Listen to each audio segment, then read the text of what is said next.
Hello दोस्तों, कैसे हैं आप सब। आज हम फ्री यूपीएससी लेक्चर का पॉलिटी का लेक्चर 2 लेके आ रहे हैं, codification of constitution.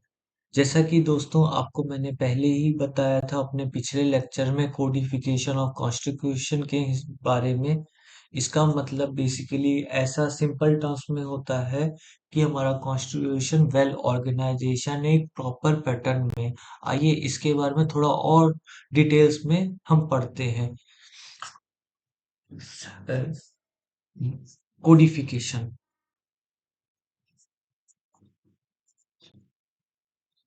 Codification means in a proper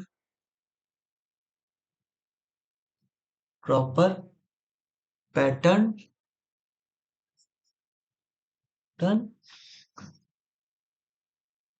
and dis, describe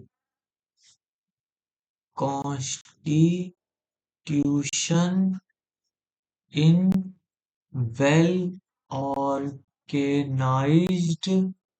organized in a proper pattern and describe constitution in a well organized way.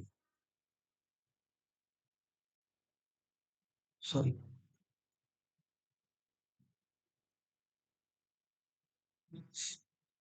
वे मतलब कोडिफिकेशन के हिसाब से एक प्रॉपर ऑर्डर में हो गया हमारे कॉन्स्टिट्यूशन को एक सही पैटर्न में लगा करके। और कॉन्स्टिट्यूशन को एक्सप्लेन कैसे करना, उसको बताना कैसे, उसको एक वेल ऑर्गेनाइज्ड वे में लगाना, एक कोऑर्डिनेट इज कोडिफिकेशन। अब अगर आपको थोड़ा बहुत भी पता होगा हमारे कॉन्स्टिट्यूशन के बारे में, और आप कोई भी ऐप डाउनलोड करके देख सकते हैं, या हमारा कॉन्स्टिट्यूशन गूगल पे जा करके डाउनलोड करके देख सकते हैं। कॉन्स्टिट्यूशन के ऊपर ऊपर से हमारे चार भाग में चेंज किया गया है, चार भाग में डिवाइड किया है। First is preamble, second is parts, third is schedules, sorry,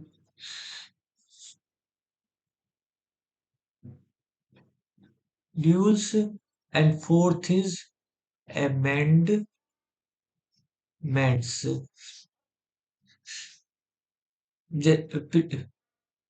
preamble एक तरह से इंट्रोडक्शन हो गया। पार्ट्स इज जो आपका अपना कॉन्स्टिट्यूशन का जो हार्ट कह सकते हो, अपने कॉन्स्टिट्यूशन का जो मेन पोर्शन है, इसमें सारे आर्टिकल्स हैं। आर्ट इसमें हमारे सारे इसमें हमारे ये लिख क्यों रहा है इस तरीके से।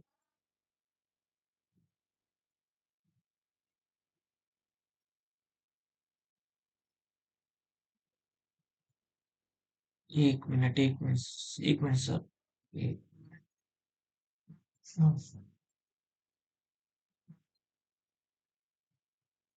इसमें हमारे आर्टिकल्स आ जाते हैं। आर्टिकल्स आते हैं।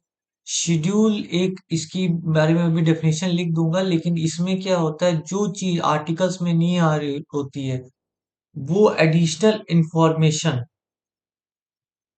शनल इंफॉर्मेशन हम शेड्यूल्स में डालते हैं। एंड अमेंडमेंट्स तो आपको सब कुछ आपको पता है, कोई चीज चेंज करना या नया चीज इंट्रोड्यूस करना, वो सब अमेंडमेंट्स में आ जाते हैं। जैसे ऐसे ये कॉन्स्टिट्यूशन एक्ट, जैसे मान लीजिए कि एग्जांपल के रूप में देख लीजिए कि seventh constitutional amendment amendment act 1956।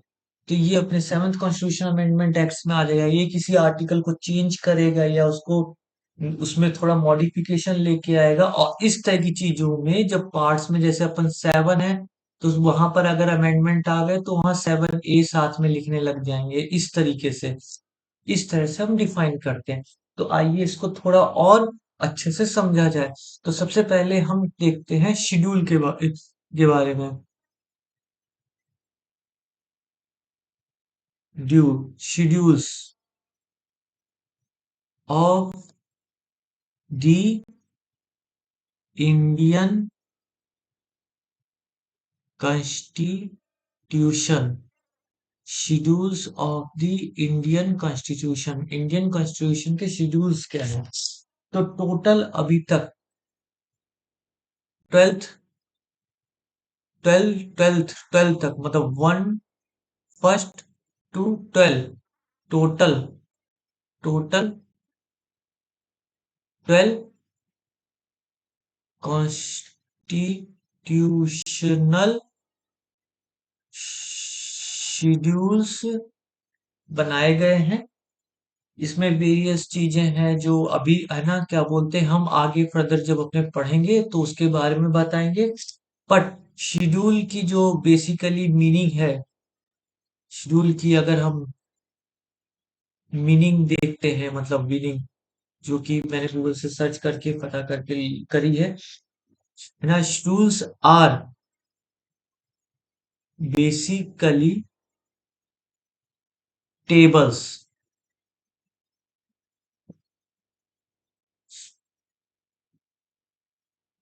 which contains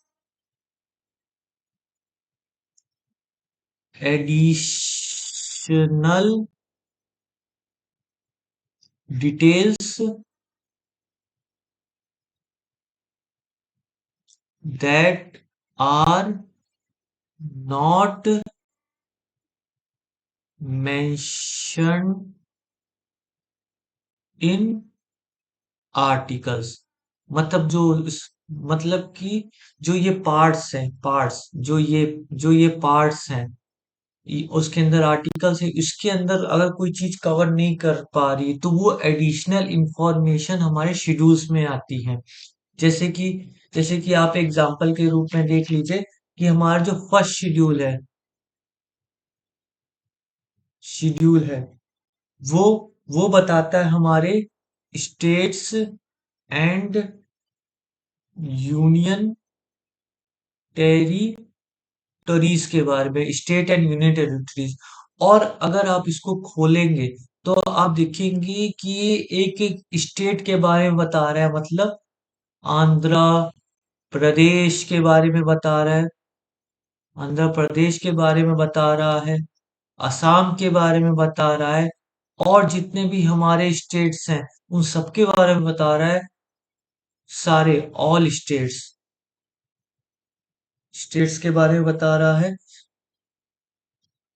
ये यूनियन टेरिटरीज के बारे में बता रहा है, जैसे कि हमारी लक्षद्वीप यूनियन टेरिटरी हो गई, Andaman and Nicobar island union territories हो गई। तो इनके बारे में बताता है। इसको हमें ऐसा लिख सकते हैं, जैसे फर्स्ट शेड्यूल आपको मैं एक टेबल बना करके भी बताता हूँ कि क्या क्या चीजें कौन कौन से शेड्यूल में कवर अप हो रखी है। लेकिन फर्स्ट शेड्यूल बेसिकली कंटेन, एक मिनट मैं इसको इस तरह से लिख देता हूँ।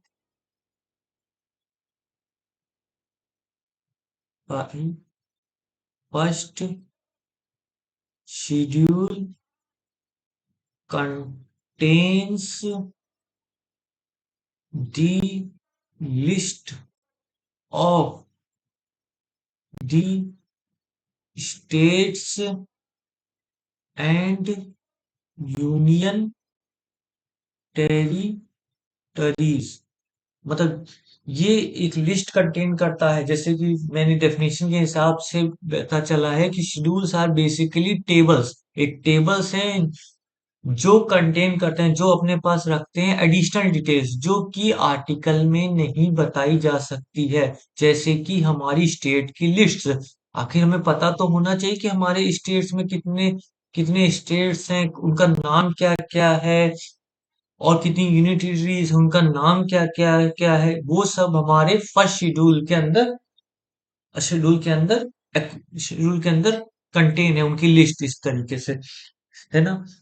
अब इसके बारे में थोड़ा, जैसे अब एक बार कॉन्स्टिट्यूशन अगर आप खोल करके देख सकें तो इसमें टोटल फर्स्ट शेड्यूल में जैसे स्टेट लीड्स के बारे में बता रखा है, तो सेकंड शेड्यूल के बारे में आपके आपके सेकंड शेड्यूल को हमने 5 भाग में कर दिया, A B C D and E. तो अब जैसे पार्ट ए में आपके आ जाते हैं provisions to the provisions to the president of India, president of India and governor of states. मतलब प्रेसिडेंट के बारे में। अब इसमें बेसिकली मैंने क्या बताया आपको कि ये एक टेबल्स होती है, इसमें लिस्ट होती है, एडिशनल डेटाज होते हैं। इसके बारे में हम और डिटेल में आगे जाकर के हमारा कोर्स में पढ़ेंगे, क्योंकि बेसिकली पॉलिटी जो सब्जेक्ट है वो कॉन्स्टिट्यूशन की एक तरीके से डायरेक्टली और इनडायरेक्टली एक स्टडी हो गई। तो इसके बारे में हम धीरे धीरे करेंगे। ये अभी एक बेसिकली एक इंट्रोडक्टरी पार्ट है कि फर्स्ट फर्स्ट शेड्यूल में आपका एक list of states and union territory हो गया। सेकंड उसमें आपके 5 भाग हो गए, जिसमें पहला बताता है प्रेसिडेंट और गवर्नर के बारे में। सेकंड आपका क्या बोलते हैं, सेवेंथ अमेंडमेंट एक्ट के एक्ट की वजह से हटा दिया गया है। ये पार्ट है ना, क्या बोलते हैं, ओमिटेड हो गया है ना। थर्ड आता है आपके लोकसभा, राज्यसभा और स्टेट लेजिस्लेटर और काउंसिल के इनके स्पीकर्स और deputy speakers and deputy speakers के बारे में, इनके प्रोविजंस। और ये आपके लोकसभा, राज्यसभा, स्टेट असेंबलीज सबके बारे में, इस सबके बारे में इसमें आएगा आपके। ठीक है। ठीक है, अभी नेक्स्ट आता है आपका पार्ट बी में आएगा आपके सुप्रीम कोर्ट के जजेस, सुप्रीम स्लैश हाई कोर्ट के जजेस, कौन, जजेस के बारे में प्रोविजंस हैं। मतलब उनकी सैलरी कैसी होगी और बाकी सब चीजें। अब यहाँ ध्यान रखिएगा, only supreme court and high court है, नॉट सेशन कोर्ट। जो आपके डिस्ट्रिक्ट लेवल पर सेशन कोर्ट है उसके बारे में प्रोविजंस नहीं है। और पार्ट 4 में होता है आपके सीएजी। सीएजी की फुल फॉर्म लिख लीजिए, controller and auditor general of India, India, है ना। Controller and auditor general of India, आपके जो सीएजी ऑफिसर्स हैं इनके बारे में प्रोविजंस आते हैं इस तरह। इसी तरह आप जाएंगे तो थर्ड थर्ड शेड्यूल आपको जो यहाँ पर आपकी, ये तो हो गया फर्स्ट शेड्यूल। सेकंड शेड्यूल, अब यहाँ पर अगर मान लीजिए आप आगे करते हैं शेड्यूल, थर्ड शेड्यूल आपका बताता है ओथ्स के बारे में,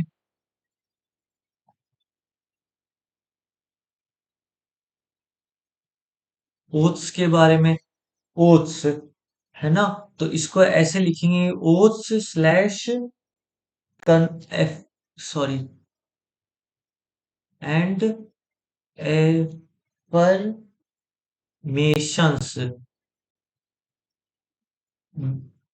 to be made by union and state ministers,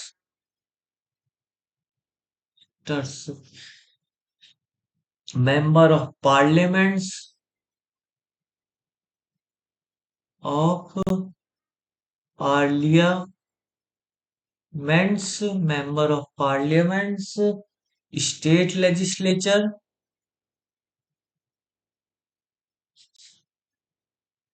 cheers, CAG, comma, supreme court and high court जजेस।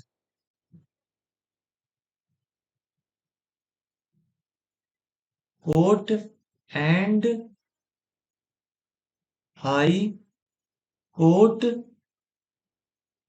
जजेस मीन्स थर्ड शेड्यूल आपका कुछ नहीं है था, ओथ के बारे में बताता है, और एफर्मेशन मतलब कि जो जो इस पोस्ट के साथ एफिलेटेड हैं चीजें उसके बारे में। इसकी मीनिंग चाहे तो आप गूगल कर सर्च करके दिखाता हूँ आपको।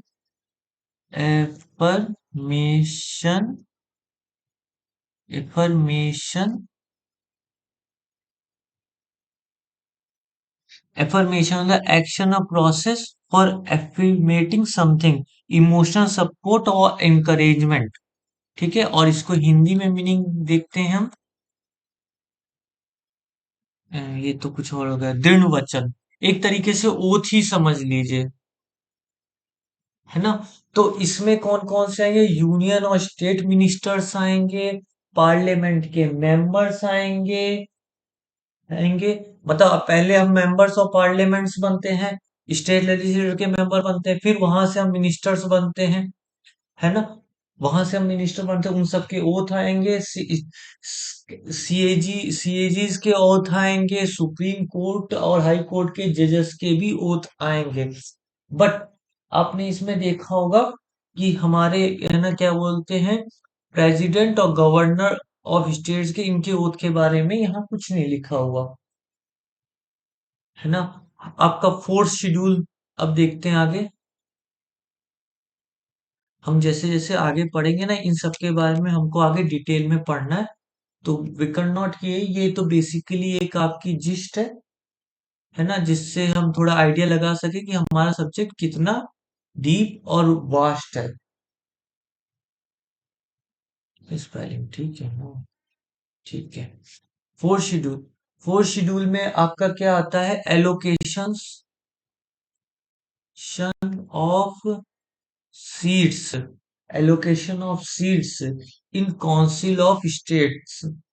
मतलब एलोकेशन सीट मतलब कि ये विधानसभा, विधानसभा, जितनी भी विधानसभा है उसमें कितनी सीट्स होंगी उसके बारे में, उसके बारे में ये बताया गया है। जैसे एमपी, एमपी एमएलए है, तो किस स्टेट में कितनी सीटें हैं, किस डिस्ट्रिक्ट में कितनी सीटें होंगी, इस तरह से जो जिसपे एमपी एमएलए करते हैं। बेसिकली नंबर ये एक बता सकता है कि ये बताता है मोटा मोटा, number of MPs and number of MLAs, कितने कितने, है ना, कितने number of MLA from a particular state और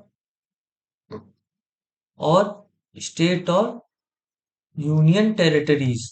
ठीक है ना। तो फोर्थ शेड्यूल क्या आएगा, नंबर ऑफ सीट्स के बारे में आएगा, और बेसिकली अगर हम मोटा मोटा देखें तो कितने नंबर ऑफ एमपीज और एमएलए उस पर्टिकुलर स्टेट और यूनियन टेरिटरी से आ सकते हैं, इसके बारे में पता चलता है। उसके बाद जो हमारा फिफ्थ शेड्यूल है, वो आपके शेड्यूल अब मैं यहाँ पर थोड़ा फटाफट लिखता हूँ। फिफ्थ शेड्यूल हमारे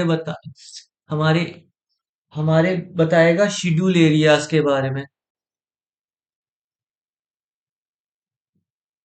शेड्यूल्ड एरियाज के बारे में, और साथ ही साथ शेड्यूल्ड ट्राइब्स के बारे में। ठीक है। सिक्स्थ स्टेट आपका जो स्पेशल ट्राइबल एरियाज हैं, एरियाज ऑफ नॉर्थ ईस्ट के स्पेशली, जैसे कि असम, मेघालय, त्रिपुरा एंड मिजोरम, मिजोरम। ठीक है ना। उसके बारे में बताएगा, और साथ ही साथ वहां के एडमिनिस्ट्रेशंस कैसे होंगे उसके बारे में बताएगा। आपका सेवेंथ शेड्यूल आपके यूनियन और स्टेट जैसे जो लिस्ट बनती हैं, आपने सुना होगा union list, state list and concurrent list. List जैसे कि एजुकेशन है, एजुकेशन है, एजुकेशन है। अब एक सीबीएसई बोर्ड भी हो गया, एक स्टेट बोर्ड भी हो गया, तो एजुकेशन दोनों में आ गई। एजुकेशन तो दोनों में आ गई, तो वो एजुकेशन जो डिपार्टमेंट हो गया, वो आ गया आपके कॉन्करेंट लिस्ट में। वो आ गया एजुकेशन, आपके आ गया कॉन्करेंट लिस्ट में, है ना। बट जैसे डिफेंस है, वो आपके ना क्या बोलते हैं, ये वो तो यूनियन लिस्ट में हो कि स्टेट अपने डिफेंस का आर्मी खड़ी ही नहीं कर सकता, हम आर्मी बना ही नहीं सकते हैं। बट स्टेट और स्टेट लिस्ट में अगर सोली सोली स्टेट लिस्ट की बात की जाए, तो आपके माइनिंग्स, माइनिंग्स के बारे में हो गया, तो माइनिंग्स हो गया, पेट्रोलियम एक्सप्लोरेशन हो गया, और उसके रिसोर्सेज हो गए, रिसोर्सेज हो गए, इस सब के बारे में, है ना। तभी आपने सुना होगा कि है ना क्या बोलते हैं, कावेरी वाटर, एक जैसे कावेरी वाटर है, कावेरी वाटर है, कावेरी वाटर है ना। वाटर एक तरीके से वाटर रिसोर्स है, एक तरीके स्टेट लिस्ट में है। बट जो बट इसके लिए फिर स्पेशल प्रोविजंस बनाने पड़े कि जो रिवर है ना क्या बोलते हैं, दो या तीन स्टेट से शेयर कर रही है, उसका कितने चेंज होगा, तो एक तरीके से इसमें एक आपस में समन्वय बनाना पड़ता है। लेकिन श्योरली श्योरली जो माइनिंग्स हो गया, अदर रिसोर्स हो गए, स्टेट लिस्ट में आते हैं। इसी तरह ये सारी लिस्ट बनती है। इसको कह सकते हैं आप distribution of powers between union and states, और union list, state list and concurrent list. आपके एट्थ में आता है आपके जो हमारे लैंग्वेजेस हैं, कॉन्स्टिट्यूशन लैंग्वेज है, जिसको ऐसे कह सकते हैं 22 Indian languages recognized by constitution. Constitution means जितने भी गवर्नमेंट एग्जाम्स होंगे, चाहे वो बोर्ड का या चाहे वो बोर्ड का हो या यूपीएससी ऐसे सिलेक्शंस का, उसमें इन लैंग्वेजेस को ही मान्यता प्राप्त है। इसके अलावा अगर हम कोई और लैंग्वेज लिखते हैं, तो वो हमारे कॉन्स्टिट्यूशन के हिसाब से रिकॉग्नाइजेबल नहीं है। थस वो हमारे क्या बोलते हैं, है ना, एग्जाम के में नंबर के लिए भी रिकॉग्नाइजेबल नहीं है। क्वेश्चन पेपर्स आते हैं, वो इन लैंग्वेजेस में ही हम मिल सकते हैं। जैसे कि आपने पढ़ा होगा, अपने ऑप्शन सब्जेक्ट होते हैं या लैंग्वेज के पेपर्स होते हैं, तो इन 22 लैंग्वेजेस में से कोई एक चूज करनी पड़ती है ना। अब आता है आपके नाइन्थ।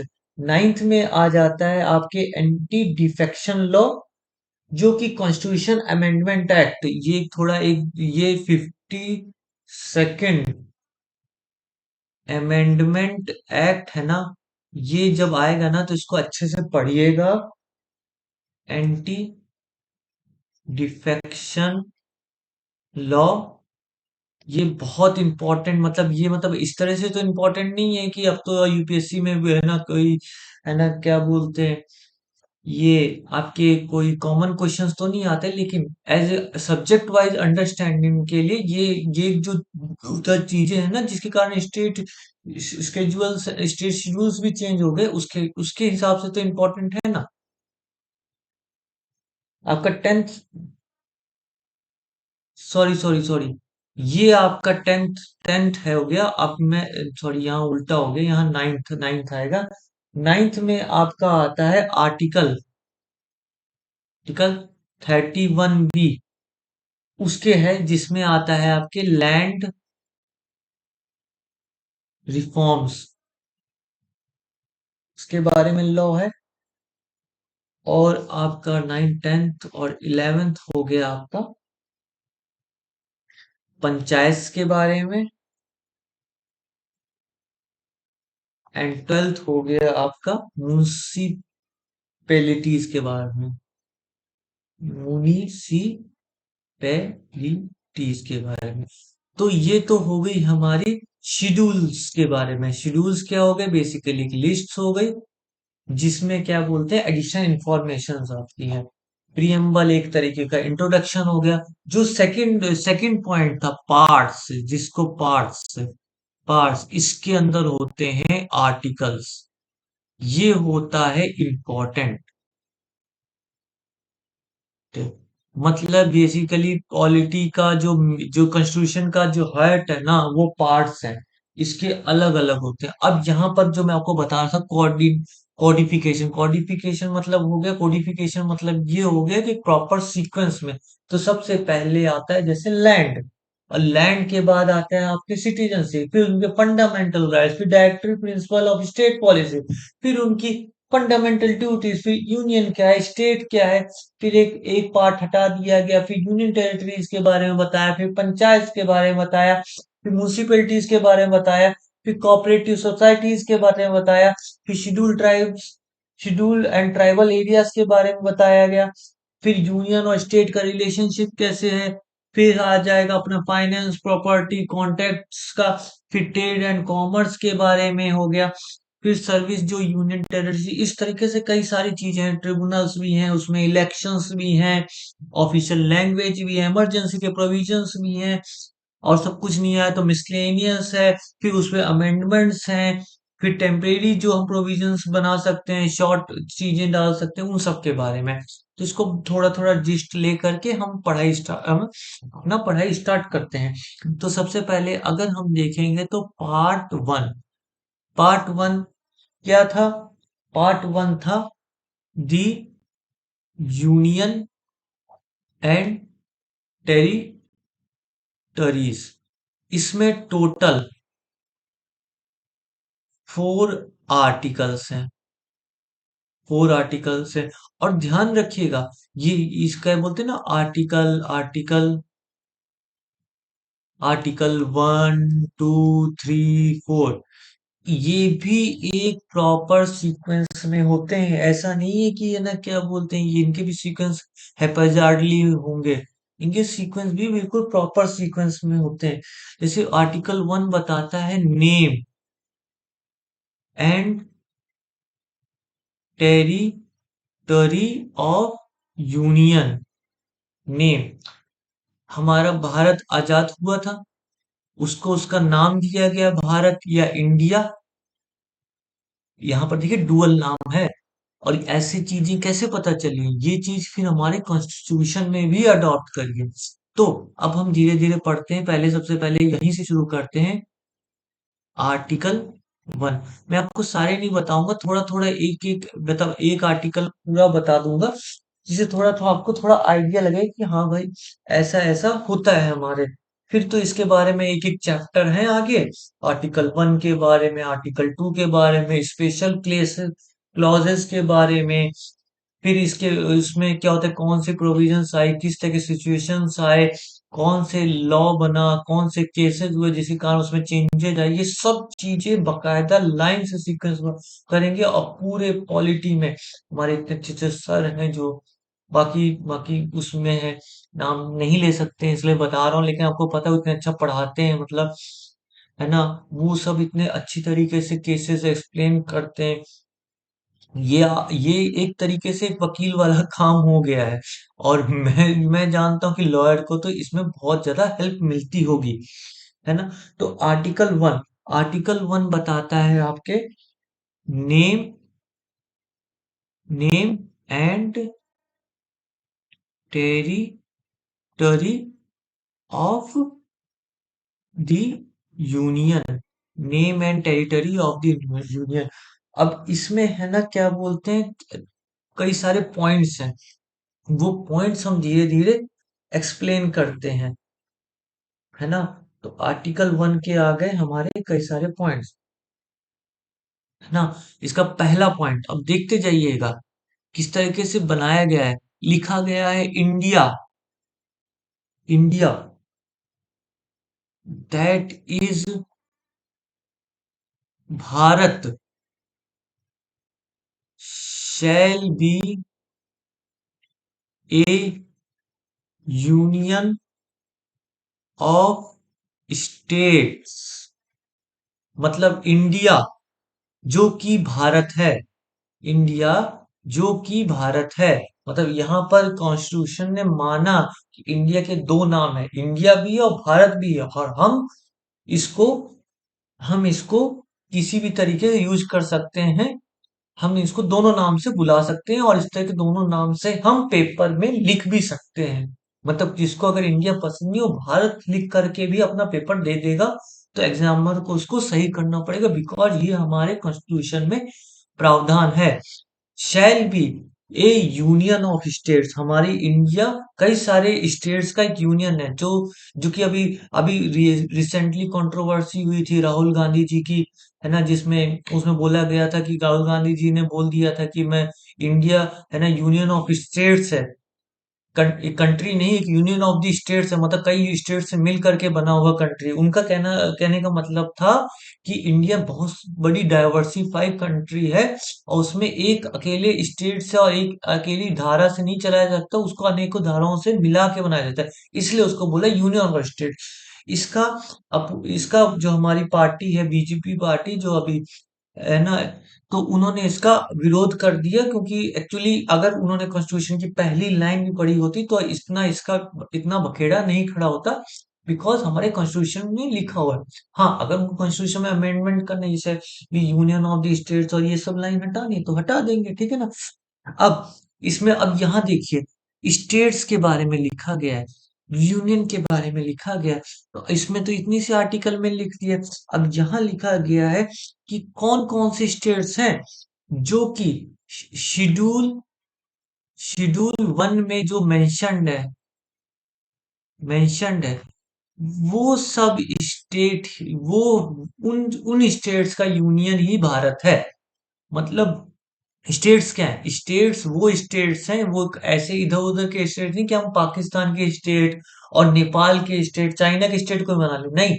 हमारा जो शेड्यूल वन में जो मेंशन है, जो इससे पहले आपको मैंने शेड्यूल पढ़ाए बताए थे थोड़े, तो उसमें मेंशन है उन सबके यूनियन से भारत बना है, और उसमें कौन कौन से शेड्यूल मेंशन है जो कि अभी एट प्रेजेंट हम इसको देखते हैं। मतलब एक्चुअली क्या है कि हम अभी तक एक कन्वेंशनल के तरह लगे, हाँ होता आ रहा है तो उससे, लेकिन यहाँ पर एक प्रॉपर उस चीज की डेफिनेशन हमको मिलती है, जो ये वैलिडेट करती है कि जो हमने जो अभी तक पढ़ा है, जो समझा है, वो एक्चुअली हमारे कॉन्स्टिट्यूशन में लिखा गया है, एक लीगल रूल की तरह, है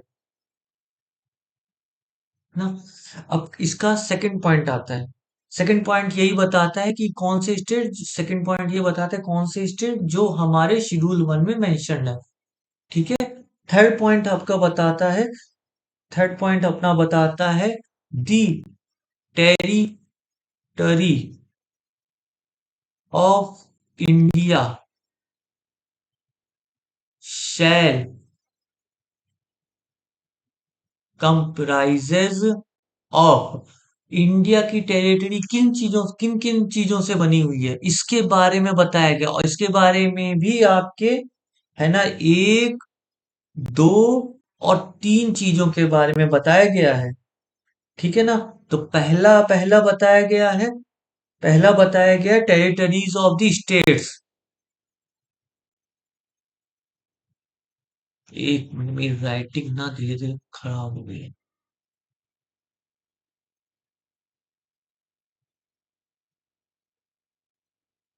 ऑफ स्टेट्स, मतलब राजस्थान एक स्टेट मान लीजिए, उसकी जो जो टेरिटरी, मतलब जैसलमेर, बीकानेर, बाड़मेर, गंगानगर, इधर जयपुर, नीचे झालावाड़ और ये सब, इसकी जो टेरिटरीज है, वो वो भारत की टेरिटरी है, इस तरीके से समझिए। मतलब जो जो सारे स्टेट्स की टेरिटरीज है। अब पहले के जमाने के हिसाब से देखिए, पहले हमारा इंडिया नहीं था, एक छोटे छोटे स्टेट थे, क्योंकि राजस्थान एक अलग एक कंट्री था, स्टेट मानते थे, गुजरात एक अलग कंट्री और स्टेट मानते थे, इस तरीके से, है ना। तो इन सब तो इंडिया क्या बना, इंडिया की टेरिटरी क्या हो गई, इन जो स्टेट्स की टेरिटरीज है, मतलब अलग अलग स्टेट्स को जब मिला के बनाया गया, तो उन सब की टेरिटरी ही भारत की टेरिटरी है, इस तरीके से गुजरात है। अब गुजरात की टेरिटरी है कुछ, कुछ राजस्थान की टेरिटरी है, तो इंडिया की टेरिटरी क्या होगी, टेरिटरी जो गुजरात, जो अभी गुजरात में दिखा रहा है वो भी इंडिया की टेरिटरी है, जो राजस्थान में दिखा रहा है वो भी इंडिया की टेरिटरी है, जो पंजाब में दिखा रहा है वो भी इंडिया की टेरिटरी है, और जो जम्मू एंड कश्मीर में दिखा रहा है वो भी इंडिया की टेरिटरी है। मतलब जो अलग अलग स्टेट्स की जो टेरिटरीज हैं वो पूरा मिलकर के भारत को बनाई है ना। आपके है ना सेकंड पॉइंट के हिसाब से, अब जो फर्स्ट शेड्यूल में है ना यूनियन टेरिटरीज मेंशन है, शेड्यूल के अंदर ये जो यूनियन टेरिटरीज मेंशन्ड है, वो सब उनकी भी जो टेरिटरीज है ना, वो भी भारत में ऐड है। और इसको अलग से यूनियन टेरिटरीज का अगर आपको थोड़ा भी आइडिया लग रहा होगा, तो काफी सारी जैसे पौंडुचेरीज हो गई या बाकी हो गई, यहाँ पर आजादी के बाद भी है ना पुर्तगालीज और फ्रेंच की वो सब वो थी, इनको हमने सम्मिलित किया, अपने अंदर जोड़ा। तो ये एक तरीके से जो फर्स्ट शेड्यूल के अंदर आई धीरे धीरे यूनियन टेरिटरीज, उन सब की भी टेरिटरीज हो गई। हमारे भारत को हमने दो भागों में चेंज वैसे भी डिवाइड कर रखा है, स्टेट्स हो गए, यूनियन टेरिटरीज हो गई। ठीक है। अब इन सब की टेरिटरीज मतलब स्टेट्स की भी टेरिटरीज और यूनियन टेरिटरीज की मिलकर के भारत की भी। और जो तीसरा पॉइंट है वो बहुत इंटरेस्टिंग है, वो कह रहा है such other territories as may be acquired.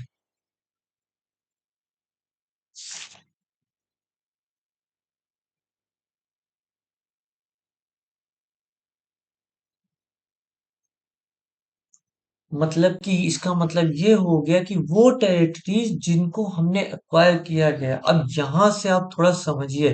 मतलब इंडिया यहाँ पर कॉन्स्टिट्यूशन में बता रखा है कि हम लोग अगर कोई कंट्री की कोई और कंट्री की टेरिटरी को हम एक्वायर करते हैं और उसको उस वो हमारे रीजन में है ना ऐड हो जाती है, तो उसकी है ना उसकी भी है ना वो भी हमारे भारत में भारत की टेरिटरी में ऐड हो जाएगी।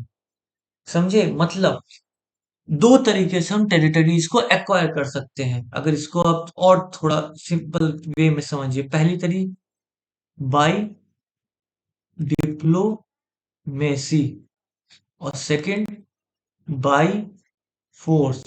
और बाय फोर्स तो आप सबसे जानते हैं कि वार करके आर्मी की पावर हो गई इट्सेट्रा इट्सेट्रा, ठीक है ना। और बाय डिप्लोमेसी ये हो गई कि अगर हम किसी डिप्लोमेटिक तरीके से हमने एक्वायर करी है तो वो है ना क्या बोलते हैं हमारे हो जाएगा। एग्जाम्पल के रूप में देख लीजिए, सिक्किम को ही देख लीजिए।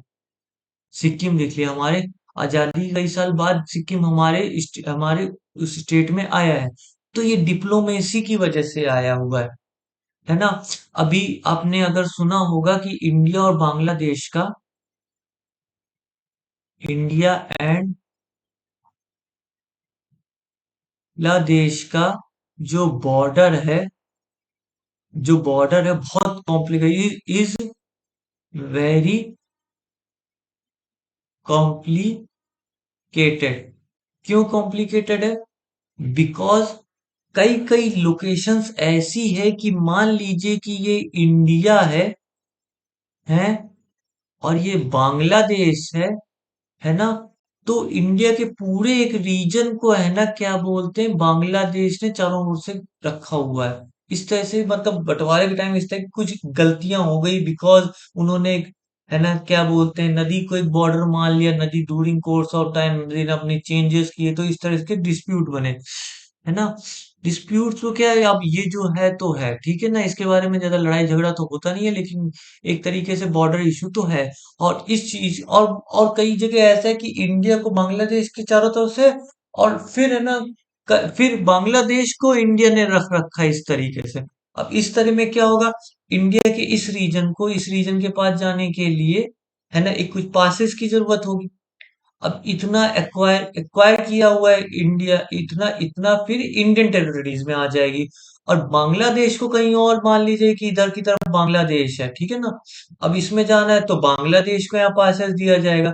तो बाय डिप्लोमेसी ये जो रीजन हमारे पास आया, और कई बार ऐसा होता है कुछ सेटलमेंट करवा लेते कि आप इतना रीजन रख लीजिए, है ना, और बदले में हाँ हमें बांग्लादेश का इतना रीजन दे दीजिए, बदले में आप इंडिया का इतना रीजन ले लीजिए, इस तरीके से, ताकि, है ना, यहाँ से एक रीजन दे लिया ताकि, है ना, क्या बोलते हैं, थोड़ा मतलब इजी हो जाए दोनों कंट्रीज के लिए, बॉर्डर डिस्प्यूट आगे चल करके ना बने, ठीक है। तो इस तरह से तो बाई डिप्लोमेसी हमने कुछ लैंड एक्वायर करी, तो ये फिर हमारी इंडियन टेरिटरी के भाग में आ जाएगा।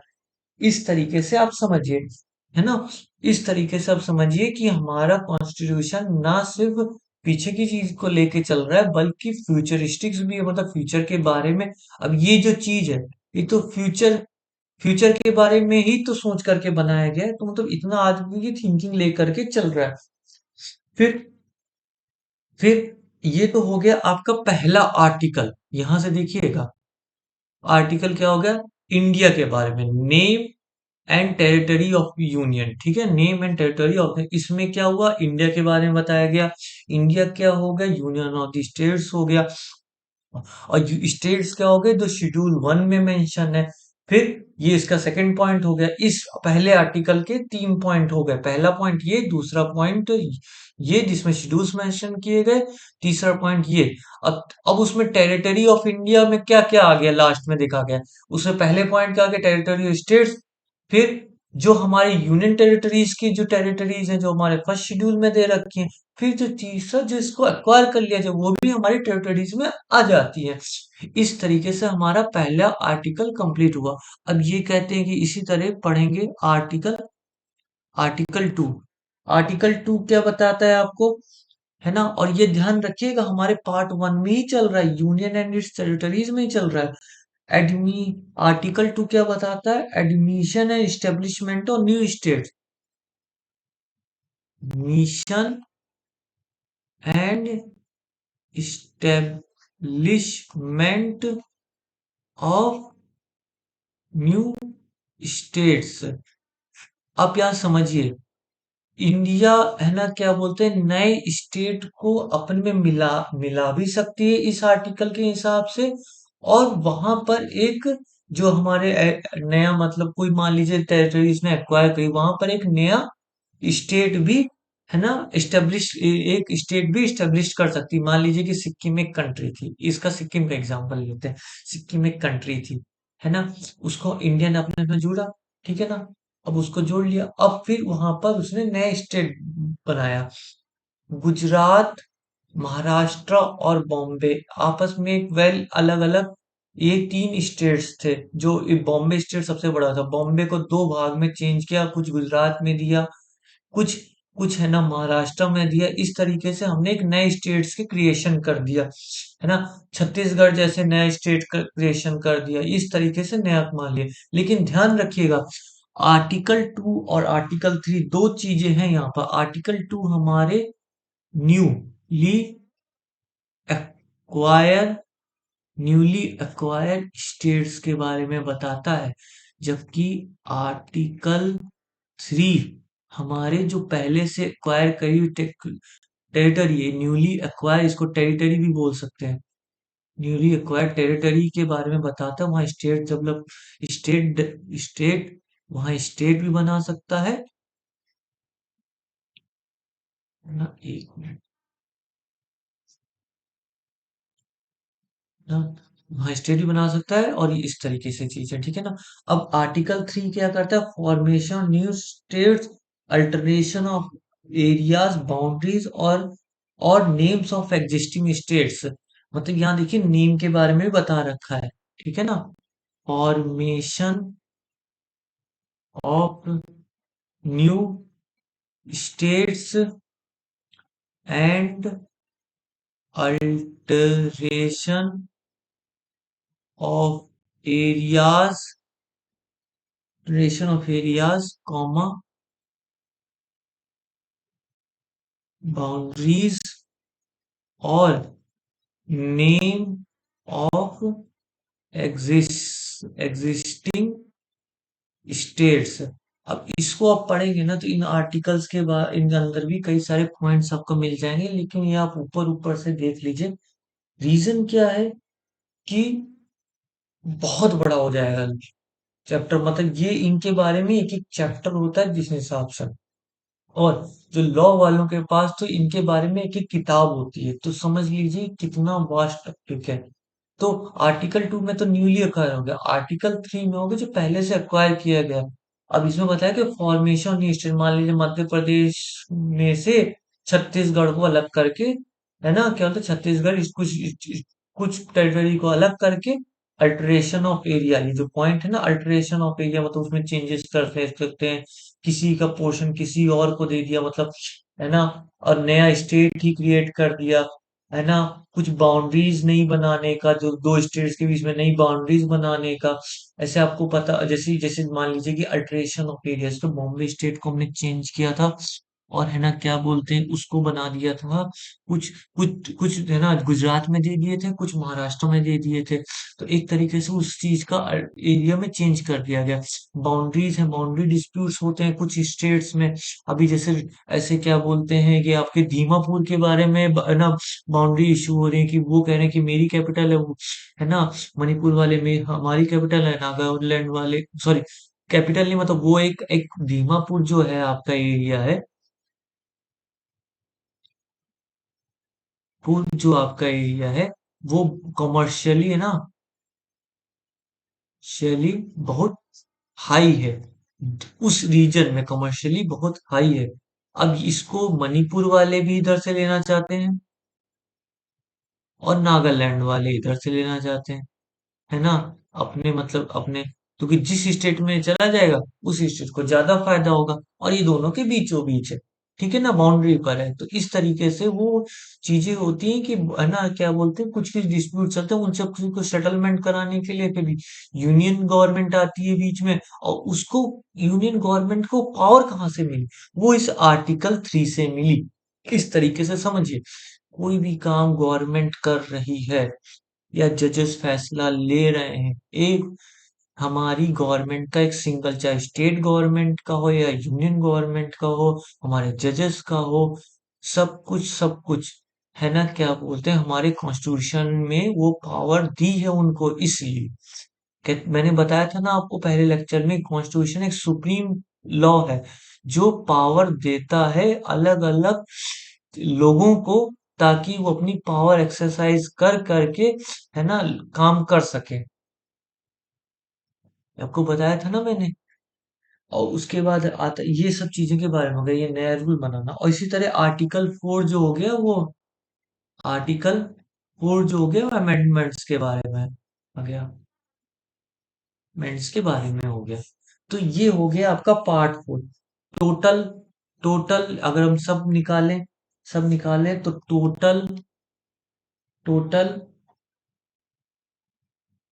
22 पार्ट्स हैं, एंड 395 आर्टिकल्स हैं, और ये हमको सब पढ़ने पड़ेंगे क्योंकि पॉलिटी यही है, ठीक है ना, तो ये हम सबको पढ़ने पड़ेंगे, है ना, इसको बहुत डीप में पढ़ना पड़ेगा, जिस तरह भी है करना पड़ेगा, यूपीएससी इतनी आसान होती तो हर किसी का सिलेक्शन हो जाता, है ना, मुश्किल है, इसलिए एग्जाम भी मुश्किल है, स्टडी भी मुश्किल है, लेकिन करना है तो करना है, इस तरीके से चलिए, क्योंकि मेहनत तो करनी पड़ेगी। और सोचिए, आप ये सब चीजें करके सीख करके जा रहे हैं, आप एक आईएएस ऑफिसर बन के जा रहे हैं, तो आपको गवर्नमेंट के हिसाब से काम करना है, कॉन्स्टिट्यूशन के हिसाब से चलना है, पब्लिक, है ना, वहाँ पब्लिक ऑर्डर बना के रखना है, ये सब चीजें बना के रखना, इस सब के लिए आपको आप कितनी मेहनत, मैं अगर आपका दिमाग तेज नहीं हुआ तो आप काम ही नहीं कर पाएंगे, पब्लिक का ऑर्डर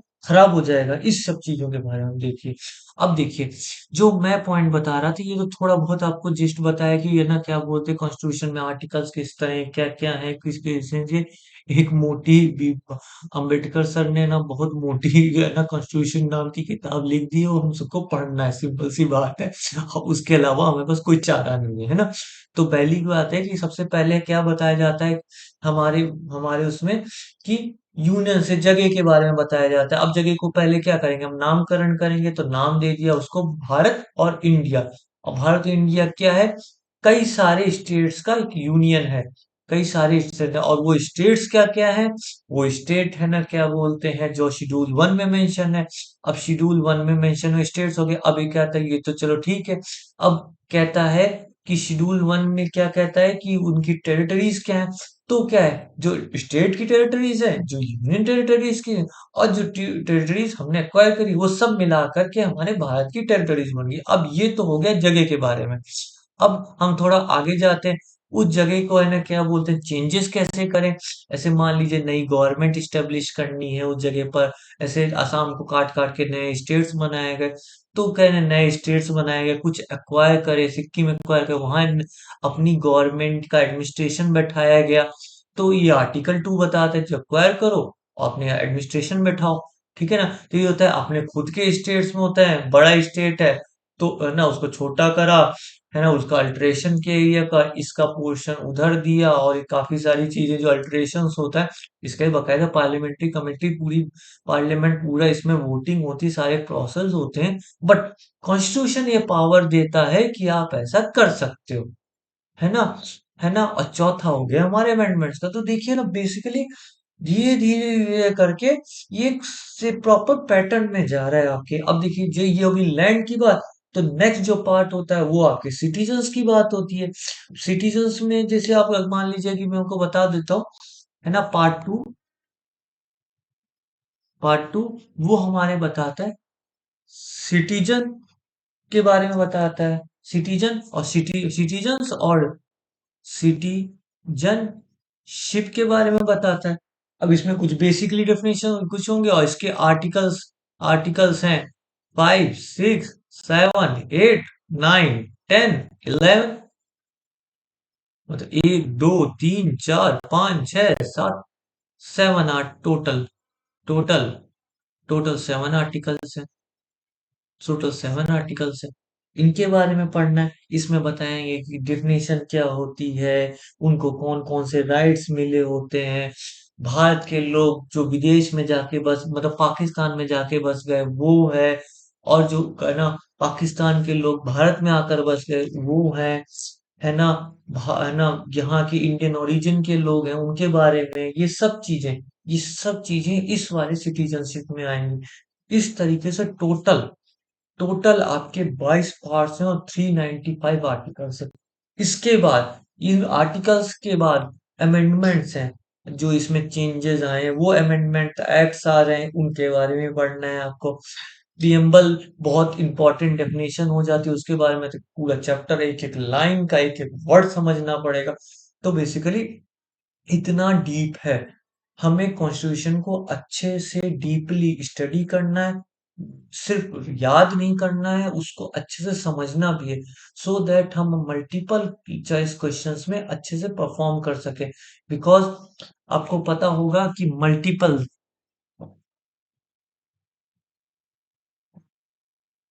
चॉइस क्वेश्चंस में आइदर आइदर बहुत क्लोजली रिलेटेड रिलेटेड टर्म्स ले आते हैं जिसमें कंफ्यूजन क्रिएट करते हैं। और ये वाला तरीका होता है कि both both true, only only one true, है ना, 4, 5, 6 ट्रू, एक्सेट्रा एक्सेट्रा। उसमें क्या होता है, एक बहुत ही एक एक एक लाइन होती है जिसमें क्या बोलते हैं, जिसके बारे में कुछ नहीं समझ आता, तो इसका तो टॉपर से ही बताते हैं कि इसमें यूज करो एलिमिनेशन टेक्निक टेक्निक। बट उस एलिमिनेशन टेक्निक को यूज करने के लिए हमारे पास थोड़ी थोड़ी बहुत हमें बेसिक नॉलेज होनी चाहिए। इसके लिए it require require sufficient sufficient depth of knowledge. मतलब अगर हम बिल्कुल ऐसे एलिमिनेशन टेक्निक्स लेके चले जाएं, बट हमें थोड़ा भी सफिशिएंट, हमें पता ही नहीं है कि है ना क्या बोलते हैं, क्वेश्चंस की इस तरह की किस तरह की टर्मिनोलॉजीज यूज होंगी, मतलब क्या है इन सब चीजों को, तो हम क्या करेंगे एलिमिनेशन लेकर। तो एक थोड़ा सफिशिएंट नॉलेज होना चाहिए कि मतलब हाँ ठीक है, थोड़ा थोड़ा इतना। बाकी बाकी इसका कोई अंत तो होता नहीं है, आपको पता ही बताया ना, एक एक आर्टिकल का एक एक बुक होती है हमारे लॉयर्स के पास। हम लोग उसको एक एक चैप्टर में पढ़ते हैं, और कॉन्स्टिट्यूशन में एक पेज में लिख दिया गया है दो चार लाइनों में, ठीक है ना। इसको जितना एक्सप्लेन करके पढ़ सकें, कितना अच्छे से डीपली अंडरस्टैंड कर सकें, उतना अच्छा है, क्योंकि अल्टीमेटली हमको गवर्नमेंट चलानी है। इस हिसाब से सोच करके चलिए। ठीक है, चलिए, थैंक यू। आज के लिए बस इतना ही। मैं होप करता हूँ आपको अच्छा लगा होगा कोडिफिकेशन और कॉन्स्टिट्यूशन वाला ये चैप्टर। मैंने अपनी तरफ से बेस्ट देने की कोशिश करी है, ताकि एक बेसिक इंट्रोडक्शन हो जाएगा। आगे से हम अब थोड़ा है ना, क्या बोलते हैं, अच्छे अच्छे चीजें जो पढ़ सकें, जिससे हमें और सब्जेक्ट की नॉलेज हमारी इंक्रीज हो। और धीरे धीरे हम कोर्स कवर कब कर रहे हैं, इससे क्या हो रहा है ना, हमें थोड़ा कॉन्फिडेंस आ रहा है कि हम है ना कर रहे हैं, और हमें पता चल रहा है कि हमें कितनी डेप्थ तक जाना है, किस तरह के समझना है। एग्जाम्पल ले लेकर के समझेंगे, और अच्छा अपना बेस्ट देंगे। We have to do our best. Thank you.